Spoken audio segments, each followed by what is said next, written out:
We start off with our countdown to the Ondo State governorship election, where the chairman of the National Peace Committee, retired General Abdulsalami Abubakar, is asking political parties participating in the election to shun violence.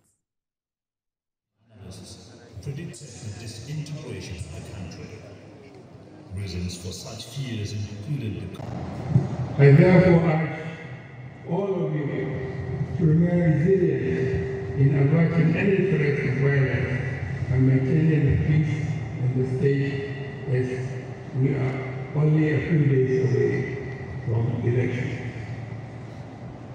Furthermore, I want to encourage the good people of Ondo State to exercise their civic duty by coming out en masse to vote for the candidates of their choice and desist from selling their votes, as it contradicts the very essence of democracy. Well, our senior reporter, Yodeji Muradio, joins me for more updates on the election. Muradio, thank you for joining us. Talk to us about preparation for the Ondo State election and, of course, how many parties were represented at the Peace Accord. Olamide, the stage is gradually getting set for the Ondo State governorship election that will come up next weekend.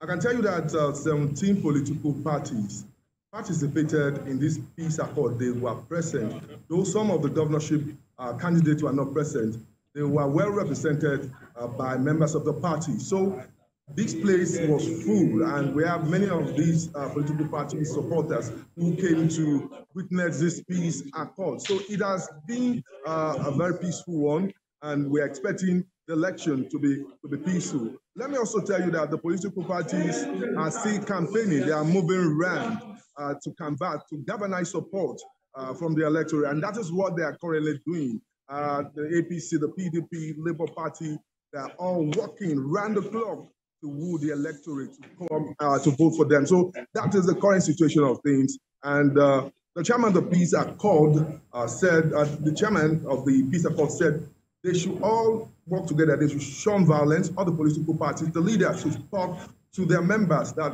this is a time for all of them to maintain peace before, during, and after the election. So it has been peaceful in Ondo State. You will recall that before now, we are not experiencing any kind of clash between the political parties, and that is the situation in Ondo State for now. Right, talk to us about the expectation as regards security on election day. I understand that the police pledged about 20,000 men. So what's the expectation on the election day in terms of security?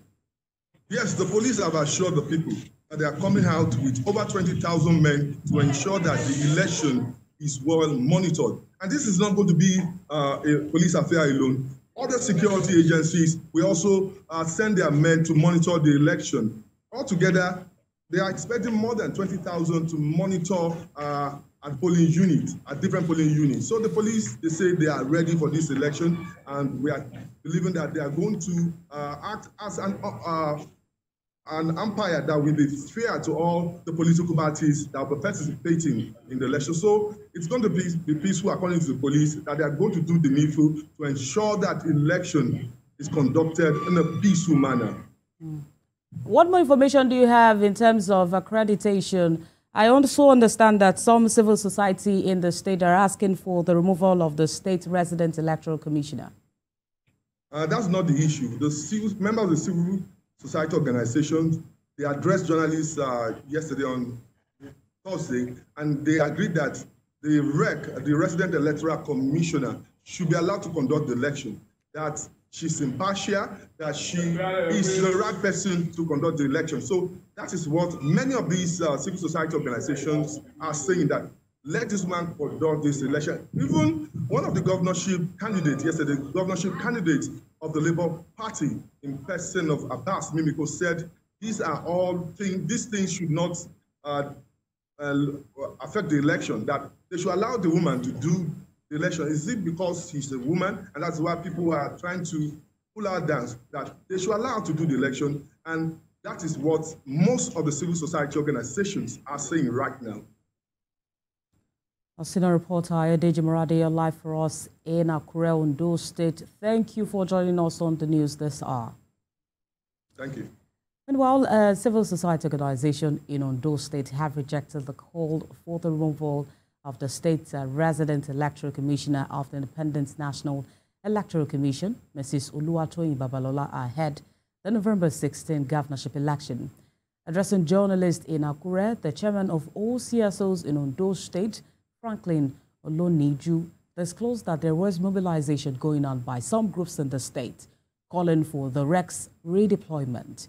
He described the mobilization as an attempt to disrupt the preparation for the election process. The civil society community in Ondo State is worried about the activities of some political actors and leaders in the state, which are heating up the polity and creating uncertainty ahead of the 2024 governorship election. We are particularly worried about the ongoing mobilization against the person of the Resident Electoral Commissioner, REC, of INEC in the state. It seems this mobilization is being orchestrated to preempt the outcome of the election, disrupt the peaceful political atmosphere in the state, and as a way of instigating election violence, either during or after. By civil society organizations, both in the state and outside of the state. And we are concerned because this is using civil society names in disrespect. And we felt that we need to separate the chaff from the grain. And so that's why we're coming up with this press conference to tell the whole world that, yeah, we are in the Ondo State, we have confidence in the REC. She has engaged the process as she should engage.